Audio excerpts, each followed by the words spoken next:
Because the more I read Bible, the more I understand. Ay, the more you read the Bible, the more you understand. Well, you don't understand.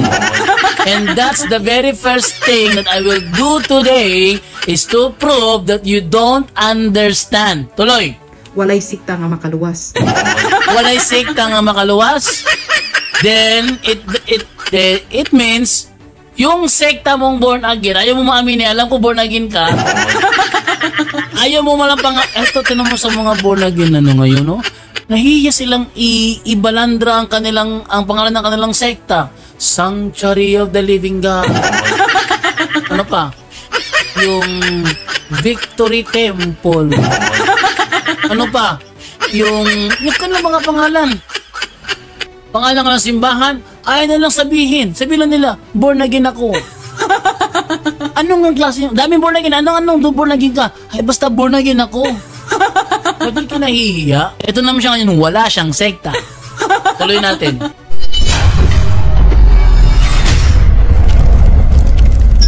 Okay, so ang tatalakayin ko ngayon, ito may kinalaman sa babaeng ito kung saan sinend po sa akin ng isa sa mga friends natin sa Facebook. Sabi niya, Brother Jando, gusto kong talakayin mo yan. So tatalakayin natin ang tungkol sa babaeng ito, kung ano mga sinabi niya. Ano kaya ito? Pakinggan natin. Hello everyone, magyawit-yawit na po ko diri. Sabi niya, magyawit-yawit na po ko diri. Sabihin, mag-chika-chiks muna tayo. Tuloy. Ayun ang tanong sa ko, isa daw akong sikta. Then, may nagtatanong sa kanya, ano daw ang kanyang sekta? to tell you honestly, wala. Wala siyang sekta. Sa madaling salita, wala siyang kinaanibang samahan o iglesia.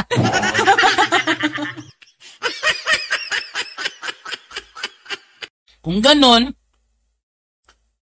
isa pala itong matatawag ko na na para bang sa Bisaya pa iring laaw. Ano yung iring laaw? Yung ano ba? Yung pusang walang may-ari o ganon. I want to clarify this to everyone, wala. Because the more I read Bible, the more I understand. Ay, the more you read the Bible, the more you understand. Well, you don't understand. And that's the very first thing that I will do today is to prove that you don't understand. Tuloy. Walay sikta nga makaluwas. Walay sekta nga makaluwas. Then, it means, yung sekta mong born again, ayaw mo maaminin, alam ko born again ka, ayaw mo malampang, eto, tinan mo sa mga born again ngayon, no? Nahiya silang ibalandra ang pangalan ng kanilang sekta, Sanctuary of the Living God. Ano pa? Yung Victory Temple. Ano pa? Yung kanilang mga pangalan. Pangalan ng simbahan, ayaw na lang sabihin. Sabihin lang nila, born again ako. Anong klase? Daming born again. Anong born again ka? Ay, basta born again ako. Bakit ka nahihiya? Ito naman siya ngayon, wala siyang sekta. Tuloy natin. In John 14:6, that is a very clear nga verse niingon si Jesus Christ, ako ang dalan, kamatuuran, ug ang kinabuhi. Walay makaadto sa amahan kung dili pinaagi ka nako. Yan. Ginamit niya ang John 14:6. Napakaliwanag na makakasabi sa John 14:6. I am the way, the truth, and the life. Ngayon, ano pa ang ibang sinabi nitong nagkiklaim na I am the way, the truth, and the life? Pasahin natin ngayon yung sinasabi niya sa John 10:16. Etong sabi niya sa John 10:16, no? Sabi niya ganito, and other sheep I have, which are not of this fold. Ano yung fold dito tukoy dyan? Yung kanyang church.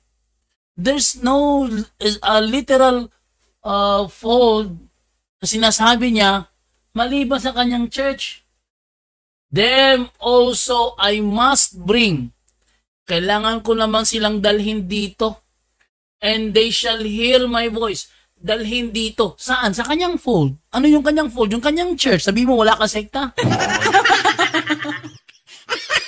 Ano ang purpose na kailangan niyang dalhin sa kanyang church? At malalim to baga ka-English dito eh. Ate kayang basahin kaya sa medyo mababaw na pagkaka-English. John 10:16. There are other sheep which belong to me that are not in this sheep pen. Itong sheep pen na ito, ang sheep dito is symbolical. Ang sheep dito is symbolical. It means kanyang followers. Followers of Christ. Tandaan ninyo, ang babaeng ito ay nagkiklaim follower of Christ daw siya. Sabi niyo, ano daw? Yung sekta ko, akong tubag wala, but I am a follower of Christ. How can you become a follower of Christ kung wala kay church na gipasakupan? How can you say na follower of Christ ka kung wala ka namang church na kinaaaniban? You cannot say that. You know why? Because according to the Bible, when you say you're a follower of Christ, then you should belong to His church. But that church is not the church founded by Felix Manalo. That church is not the church founded by Felix Manalo. It is the church that was founded by Christ during the 1st century. Okay? It is the church founded by Christ during the 1st century and not the church founded by Felix Manalo. Now, kung sasabihin mo, follower of Christ ka, ba't wala ka na bilong sa church? Kamang kairing lao ka? Ha? Iring lao ka o kay kipasakupan? Ikinahihiya mo lang aminin sa mga taong nanonood sa iyo na wala kang kinabibilangan. During Sunday, Christians worship God, Christians worship Christ, pero kailangan nilang mag-isa-isa. Bakit? Magsama-sama. Bakit? Sabi kasi ni Kristo, 2 o 3 na nagtitipon sa aking pangalan, ako'y nasa kanilang kalagitnaan. Ikaw, solo ka dyan. Kung totoo mo may apam ka, yan lang ba kasama mo? Ha? Yan lang ba kasama mo? Yan lang ba mahalaga sa buhay mo? Ba't naisipan mong huwag sumama sa mga religious group para lang, Well. Ito masasabi ko, no? Hindi ka follower of Christ. Because if you are follower of Christ, tatanggapin mo ito sinasabi ni Kristo dito, there are other sheep. Sheep means His follower, which belong to me, that are not in this sheep pen. Anong sheep pen ang tinutukoy niya? It was His church. The church that was established on the 1st century na ngayon umaabot na ng 1,992 years old. Ngayon, born again ba yan?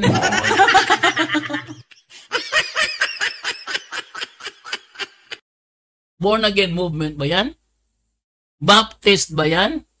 Baptist church ba yan? No.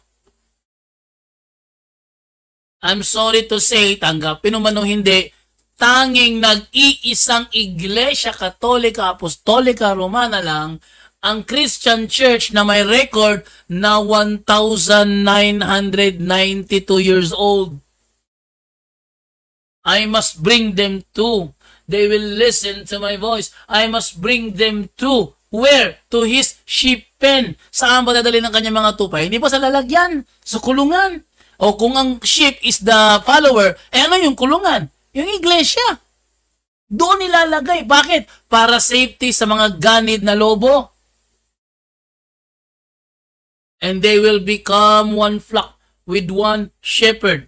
One flock with one shepherd. Sino tong shepherd na ito? It was Jesus Christ, the one you said that was claiming in John 14:6, I am the way, the truth, and the life. No one comes to the Father but by me. Tama. Siya ang nagsabi niyan. Pero bakit doon ka lang nakafocus? Hindi mo na pinapansin ito sinasabi niya rito. It means mali ang pananampalataya mo. Ang tawag ng Bible dyan, hidwang pananampalataya. Straight to the point. Ngayon, ating ituloy yung pagkakaano niya, pagkakabanggit niya. Yan nyo mali talaga yung kanyang stand ha. Bakit kailangan papasukin sa church? Bakit kailangan papasukin sa church? Sabi kasi ni Kristo na sa Mateo 28:20, etong sabi niya, and teach them to obey everything I have commanded you, and I will be with you always to the end of the age. Ano daw? I will be with you always. Therefore, sasama niya ito. Until what? Up to the end of the age. Sasamahan niya. Kailangan mong umanib dyan para samahan ka rin niya. Ha? Ngayon, pag nasa loob ka na, anong sabi ni Kristo? Magpakabait ka. Listen to the shepherd. Kasi kung hindi ka mo listen to the shepherd, baka hindi ka niya sheep. Para maging sheep ka niya, you must listen to the shepherd. Sino ang shepherd? Dito ko sa John 10:16. It was Jesus Christ. But Jesus Christ, before siya nag-ascend into heaven, may iniwan siya. Sinong kausap niya? Si Apostol Pedro. Anong sabi niya kay Apostol Pedro? Pakanin mo ang mga tupa ko. Feed my sheep. Ano yung feed na yon? Pagtuturo yon ng doctrine sa kanila. Feed my sheep. Saan niya ipifeed yung sheep? Siyempre sa loob ng kulungan. Alangamag sa labas. Alangamag sa labas. Sa loob ng kulungan. Kaya inaamin niya ngayon yung mga sekta hindi maliligtas. Straight to the point. Sa kanya galing yun, hindi sa akin galing yun. Inaamin niya na ang sekta hindi nakakapagligtas. Therefore, ang sekta ng born again, sekta ng Baptist, sekta ng SDA, ang mga sekta ng Protestantismo, hindi makakaligtas kung tatanggapin natin ang sinabi niya.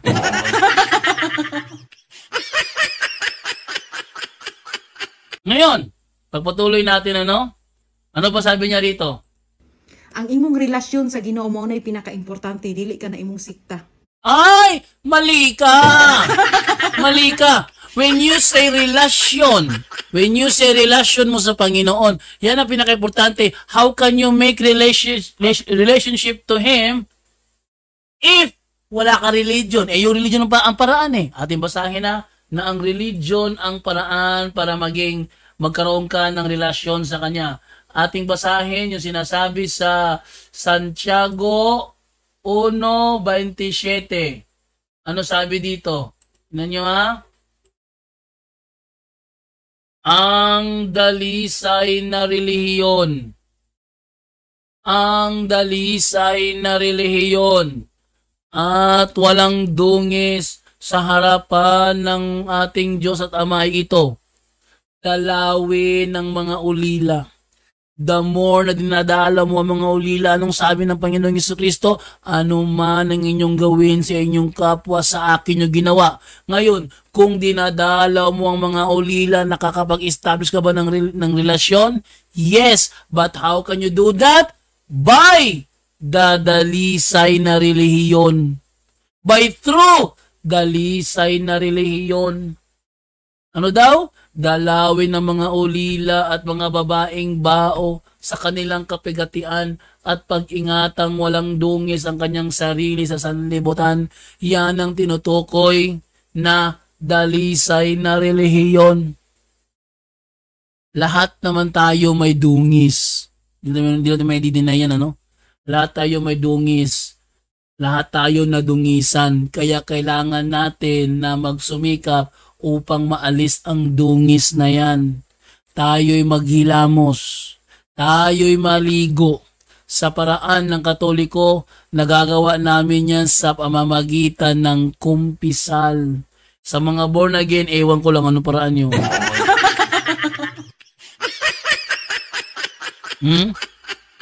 Uy, may tumatawag. Wait lang. Hello? Hello, hello, hello? Pero sir, Oh, hello? kanina yun sir. Kanong ka sir? Ano eh? Kato ning, I was one who told you like 3 days ago kato mana og Bohol. Remember ka sir? 3 days ago nga muanhi sa Bohol. Si Vanessa. Imong pangalan, Vanessa? Yes sir. Kato bitong nakutana ko atong asang address said Malinaw East Laila. Sir, kato oo. Muna yung real name ni mo, Vanessa? Yes, Vanessa Chan McCann. Yes sir. Ay, actually sir, gahapon, tanao na kayo sa imo sa Bohol, sa Padagalwin. Dayon? But the thing was, ano man nahitabo na emergency ko karon na ako sa USMED sa Cebu. Nakasa? Pero Nakasa? USMED diri Cebu. USMED Hospital Cebu. USMED. Okay, USMED. Pero after this one, kaning mahitabo ko na ni, wanna be discharged kay i-admit man ako nila that I'm feeling better mo anak lagi ko mapadigawin to until Sunday man yung healing sir, no? Kung ang ingon sa doktor, i-admit ka, pa-admit. Wala naman sir. No, mana ko. Humana, okay. Yes. Akong gusto is magpaana na lang din ko, pahiling ko, I'm okay naman. So, mana ko sa imo sir, mga makaapat ko sa until Sunday, pamanihiling sir, no? Sige, mana mo laga siguro ko by it's either tonight, din na lang ko mag-stay sa hotel, mana na lang din ko sa inyong address, kay mahutanan na lang ko asa na Malinaw diya sa Bohol. Kung biyaga ka ron, ato sa hotel, mato ka magpa-overnight. Pagkabuntag na Yes, mo biyahe, yes. kinahanglan. Yes sir, oo. Malinaw So, is, 7 o'clock mo to inyong katikisan sir, no? Attend ko. dapat maka-attend. Kaya kung dili maka-attend, dili nila i-deliverance. Okay sir, sige. Salamat kay sir. Thank you sir. Sorry kay sir Abala sir ha. Sige, thank you sir. Kira. Okay sir.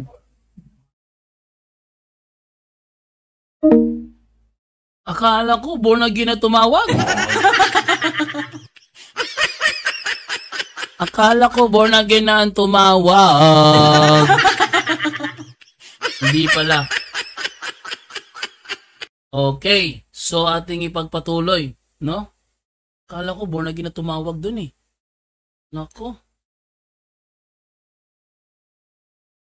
Akala ko, it's time to shine. No? Okay. So, bukas kaya tayo ng ano kaya? Ng TikTok live. Sabi na kasi, bro, dyan do, mag-ano ka naman sa TikTok, bro? Mag-live ka naman sa TikTok, bro? Ha? Kailangan talaga? Wait lang. Okay. Kailangan talaga? Hindi ba pwede na ano? Okay, yung ating ano natin. Gustong-gusto ko itong ano, itong mata ko sa TikTok live kasi pula. Para akong ano? Para akong vampira. Ano ba to? The title. The title. Nakakapagligtas ba? Hindi daw nakakapagligtas ang sekta. Ay! Gibarang manggug ko sa kabit sa akong papatuhod. Okay. So, wait lang muna. Hindi daw change, hindi daw nakakapagligtas pa sekta. Maliit yung ano niya, oh. Nakakapagligtas ba ang sekta? Selta mo nun eh. Sekta. Okay. And then, ano to? Change ano? Inisan yung kanyang ano, yung kanyang profile.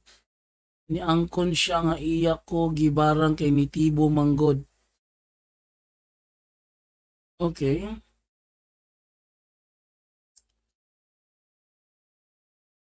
Okay, so let's move now. Go live. Dili mo to Ginoo. Ilo mo to, Ginoo. Okay, so ayan. Inyo tayo no sa ating pagtalakay ngayong magang ito. Okay. So, ano pang sinabi niya rito? Ha? Pakinggan natin kung ano pang sinabi niya rito sa nakabanggit niya rito. Wait lang. Okay. Eto. Play natin. Wala gibutang dito nga ang Katoliko mo'y dalan o kamatuoran nga makaadtog langit. Walay gibutang sa John 14:6 nga ang INC mo'y makaadtog langit. Walay gibutang sa John 14:6 ang dating daan kay mao maning makakusog kaay magsigig lalis-lalis. Do you think baka pahimaya mo sa Ginoo na magsigig mo lalis-lalis? That is a very clear. Ikaw yung walang clear. Alam niyo kung bakit? Bakit siya yung walang clear? Ganito kasi yun eh. Kaya siya, yan ang iniisip niya. Dahil akala niya kasi na walang halaga ang church. Para sa kanya kasi, si Jesus Christ lang yung mahalaga, hindi mahalaga yung church. Yan ang akala niya. Ngayon, ating ipaunawa ito. No? Para sa karamihan nanonood ngayon. Tama ang sinabi niya na walang nakalagay doon na Catholic, but it doesn't mean na walang church. Tama ang sinabi niya na walang nakalagay doon na INC, but it doesn't mean na walang church. Tama na walang nakalagay doon na ang dating daan, but it doesn't mean na walang church. Merong church whether you like it or not. Ngayon, alin sa tatlong yon? Catholic, INC, at ang dating daan, ang may edad na 1,972. Kasi way back, when we say 2025 minus 33, kay nagsimula ang church is 33 AD man. Way back to 33 AD. Ha? Sino ang church na umabot ng 1,972? Dahil yan ang church na tinatag ni Kristo. Way back from 33 AD to 2025. Ha? Tanging true church lang ang may edad na 1,992 years old. Kaya sabihin mo na, wala naman nakalagay ito. Wala. Yan ay tatawag na fallacy of false conclusion. Ano pa? Fallacy of argument from silence. Dahil hindi naman batayan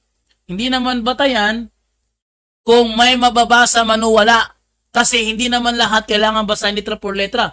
Ang sabi sa Biblia, may church na kailangan aniba ng tao? Ha? Rice Milo? Si mama ko, Rice Milo. Talaga si Divine talaga, ano? Bigla-bigla pumapasok. Uy, mapasok, wait lang ha. Sagutin ko muna ito. Hello? Hello po. Rodjando, magandang tanghali po. Yes. Rodjando, kanina kasi may ginagawa kayo kaya magtatanong lang po ako. Sige, go ahead bro. Anong tanong bro? Rodjando, inspired po ba yung Book of Mormons ba yun? Kasi ang dami missionaries dito ng LDS na naglilibot. Tapos nagbibigay sila ng naguguluhan kasi ako propeta daw yung si Joseph Smith. So, ba yun? Hindi totoo yun na si Joseph Smith ay propeta. Hindi totoo na ang Book of Mormons ay inspired. Bakit? Sa Book of Mormons, may sinasabi dyan na si Jesus siya yung ama. Ha?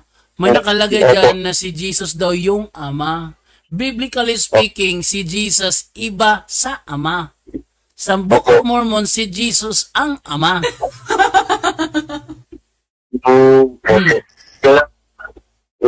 Magot daw po, pinayang golden plate daw po, binigay daw. Ay, ako. Fiction yan. Golden plate binigay. Sinong witness niya? Meron siyang witness na naghukay siya ng golden plate, tapos yung golden plate na yun, tinranslate niya into English, naabutan ng ilang taon. Saan yung witness niya nakakuha siya ng golden plate? Sa ilalim ng lupa na binigay ni Prophet Moroni. Wala naman ah.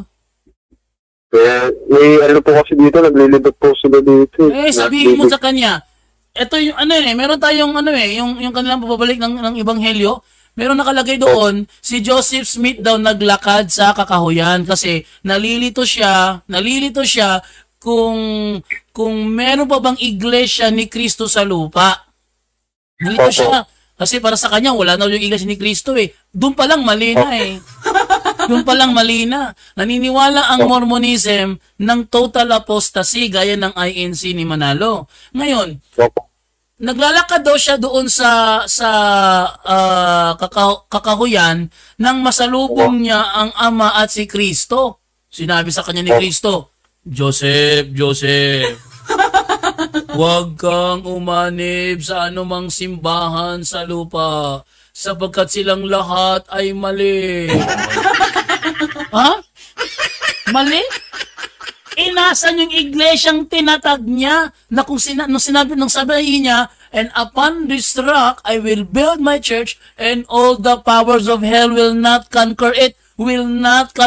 Nasa na yon? Ba't niya sinabi kay Joseph Smith daw na huwag kang umanib sa lahat ng simbahan sapagkat silang lahat ay mali. Pati ba naman sa kanya, dinamay pa niya? Ang gawin mo, Joseph, ganito. Magtayo ka ng sariling iyo at sasamahan ka namin. Yan, nagbuo si Joseph Smith ng kanyang samahan. Pagkatapos, nagpakita sa kanya yung mga apostol. Binautismohan siya, inordinahan siya ng Aaronic priesthood. Nakikita daw si John the Baptist sa kanya, si Moises, si John the Baptist, yung isa, binautismohan daw siya ng Aaronic priesthood. Bakit Presidente? Parang, bakit po ganun? Parang parehas po sila ng Quran. Ang hilig din po yung nagpakita kay Muhammad. Ganon din sa Quran.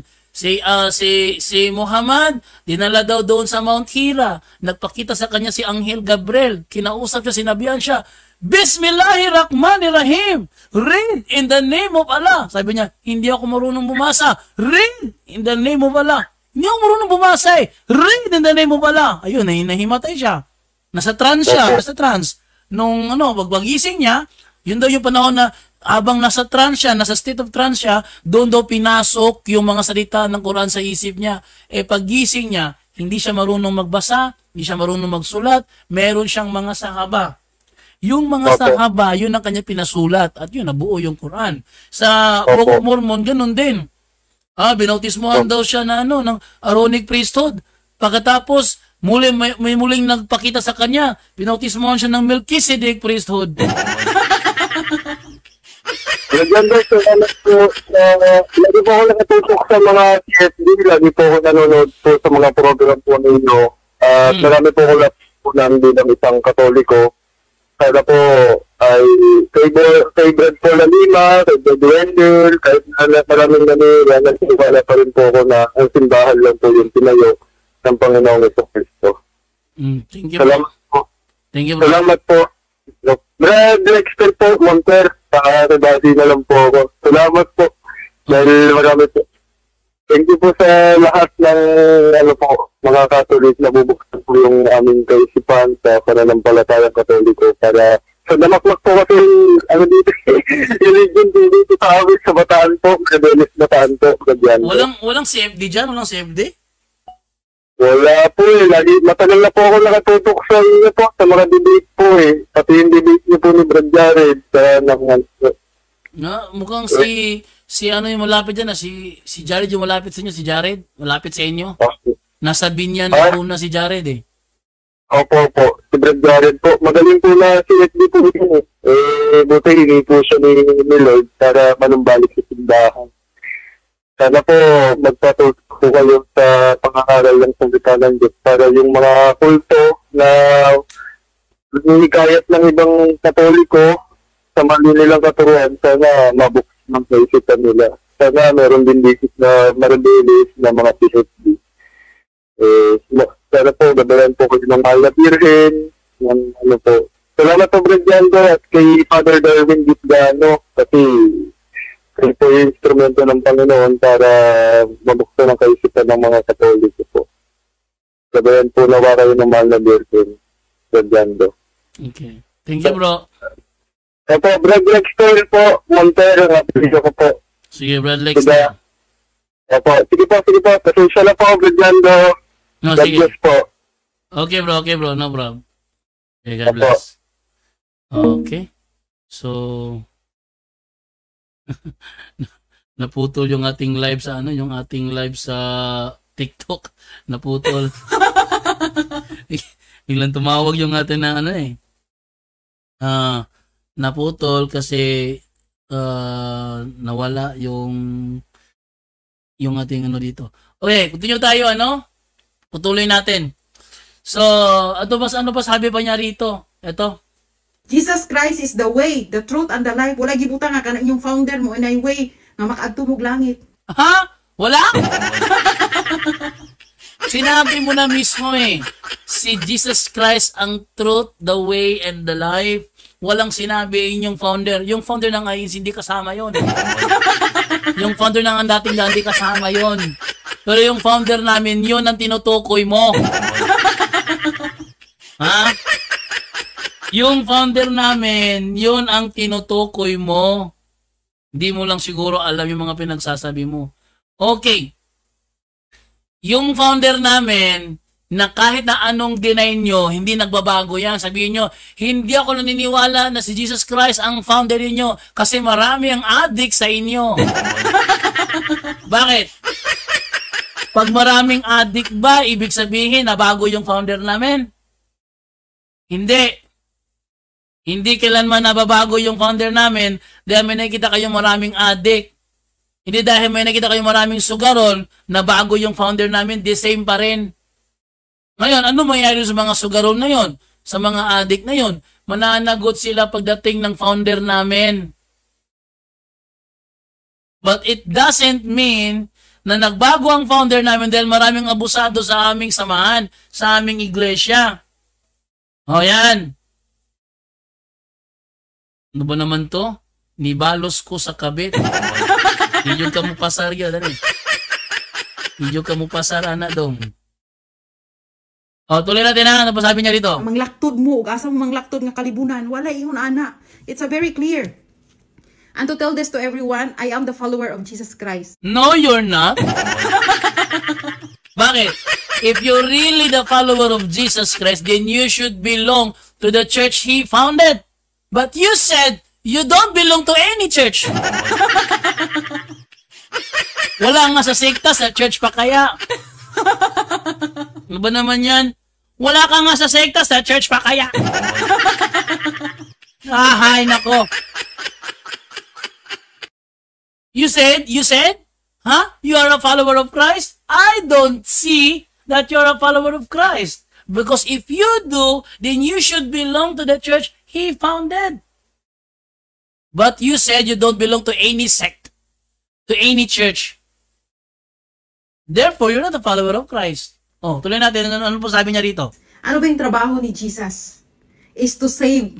Yes, tama, is to save. That's why He built His church for the people na pasukin yan to be saved. Yan ang nakasulat sa Efeso. Efeso 5:23. Tama, trabaho ni Kristo yun. Okay, Efeso 5:23. Anong sabi dito ni Apostol Pablo? Sapagkat ang lalaki ay pangulo ng kanyang asawa, gaya naman ni Kristo na pangulo ng iglesia, na siya rin ang tagapagligtas ng katawan. Siya ang tagapagligtas ng kanyang iglesia. O ngayon, paano ka ililigtas kung wala ka sa kanyang iglesia? O ating basahin sa magandang balita, Biblia. Ano sabi rito? Sapagkat ang lalaki ang ulo ng kanyang asawa tulad ni Kristo na siyang ulo ng iglesia. Kung si Kristo ang ulo, yung iglesia ang kanyang katawan, na kanyang katawan at siya ang tagapagligtas nito. How can He save you when you say salvation? How can He save you if you don't belong to the church He founded? You're telling us you're a follower of Christ? No, you're not. Straight to the point. No, you're not. Huh? kailangan ko muna mag-ano sa TikTok, mag-live sa TikTok kasi para naman mag-improve, magamit ko yung yung TikTok Studio. Hindi ko kasi magamit TikTok Studio kasi kailangan kasi lagi tayong nagla-live sa TikTok no? So, yun ang nangyayari. Ayan, ano pa? Tuloy natin ang sabi niya dito. Yun lang ha. Ito pala. Yan. To love, to care, not to judge. Yes, tama. To love, to care, not to judge. But apparently, yung born again ang masyadong judgmental sa Katoliko. Sabi nga ni Jesus kung sino nung ako ay nasa born again, isa lang ang nakikita ko sa Katoliko. Ang Katoliko shall all go to hell. Diba yan ang mga thinking ng mga Protestante? You telling me not to judge? But listen to your pastor. Ask your pastor about the Catholic Church and he will tell you the judgment that he will say. Tumayap dito Wala ka pa siya mag-English Next. But to love. Mo na trabaho ni Jesus Christ. Magkaroon tayo ng unit. Ngayon kay mahimaya ang Ginoo sa inyong sige lalis-lalis dira. No! Mali ka. Ang among lalis-lalis, lubat. O sige, ito i-charge. Ang among lalis-lalis, yung aming pagkikipagdiskusyon, ginawa ng mga apostol. Ibig sabihin ba, hindi nahimaya ang Panginoon dahil sa pagkikipagdiskusyon ng mga apostol? Palpak. Ginawa ni Apostol Pablo yan Ating basahin na sa Biblia na si Apostol Pablo nakikipagdebate. Daming batayan Ito, ating simulan dito sa sa Gawa 9:22. Ano sabi ito sa Gawa 9:22? Ito, tingnan nyo Sabi ganito. Yan. Datapot lalo nang lumakas ang loob ni Saulo at nilito ang mga Hudyo nanganganahan sa Damasco na pinatutunayan na ito ang Kristo. 29. Na nangangaral na may katapangan sa pangalan ng Panginoon at siya'y nagsalita at nakipagtuligsaan. Straight to the point. Ano yung sinasabi dyan, nakipagtuligsaan? Di ba debate yan? Nakipagtuligsaan sa mga Greko-Hudyo. Datapot pinagpipilitan nilang siya'y mapatay. Ating basahin sa English yan. Ito natin basahin sa Good News Translation, Acts chapter 18 verse 28. Ano sabi? For with his... Nasikakay? Nasikakay sa gawas? Ano? Sama? You tell ma. Bira ko na bukong dibay na po. Sabi dito, for with his strong arguments, he defeated the Jews in public debates by proving from the scripture that Jesus is the Messiah. Ano daw? For with his strong arguments, he defeated the Jews in public debates by proving from the scripture that Jesus is the Messiah.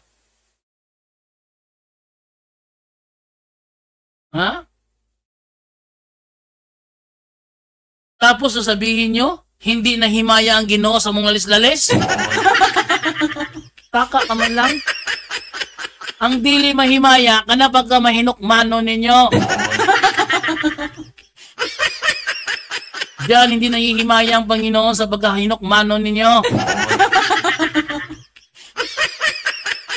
Kahit nabasahan pa sila ng Santiago 4:12, matigas pa rin ang ulo. Tapos sabihin mo, tituloy. You think? No? Pangutana yung kaugalingon. Ayun sa'yo, magminaldita ko, mag-inaway ko, ba't sunlog-sunlog ranan ako? O, nya, kana. Inaway ka, minaldita ka, sunlog-sunlog lang. Mo na sugo ni Kristo? Utos ba ni Kristo yan? Pag minaldita ka? Mag-away-away ka? Utos ba ni Kristo yan? Magsunlog-sunlog ka? Utos ba ni Kristo yan? Ano ginagawa?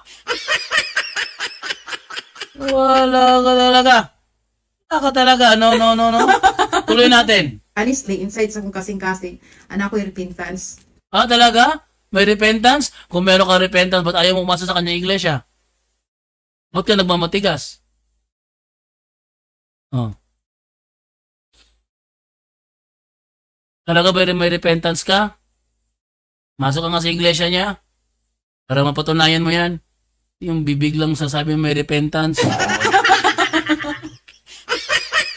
Bibig lang sasabi may repentance daw siya eh.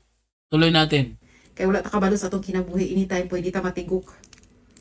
Ang ato ang kinabuhi diri hinulaman ra. So wala ta kabalo kanus ata. Basi ganing pagkatulog di nakakaginhawa. Nya si kaglalis-lalis dira, no? Ngay, talagang kailangan talaga na makipagtuligsaan. Bakit? Dumadami kasi ang mga bulaang mga ngaral. Dumadami. Ngayon, anong gagawin mo? Titirik lang yung mata mo ganun? Hindi. Kailangan talaga natin makipagtuligsaan para ipakitang mali sila. Ang problema kasi, itong nasa maling iglesia, nagpipiling magaling. Kaya nga lumalaking intense eh. Ngayon, eto pa ang pinakamatindi. Yung iba dyan, dinadaan na lahat sa pang-aaway, pang-aasar. Yan ang hindi tama. Ha? Bakit hanggang ngayon walang debating nangyari sa pagitan ko at saka ni Moises Tunyakaw? Bakit? Alam niyo kung bakit? Kasi ayaw niya na magdebate kami na ang tema ay kailangang pag-usapan naming dalawa. Ayaw niya. Ang gusto ni Moises Tunyakaw, siya yung gagawa ng tema, kontrahin ko na lang. Hindi pwede yon. Kasi yung kanyang tema, gaya ng ginagawa ni Jason Torno, yung kanilang mga tema, hindi opisyal na turo ng simbahang Katoliko. Tapos, gusto nilang tindigan namin. Ano kayo? Ha? Napakamali talaga. Napakamali talaga. Tuloy natin. Kung everyday man atay repinta. Ha? Ano daw? Naputol na.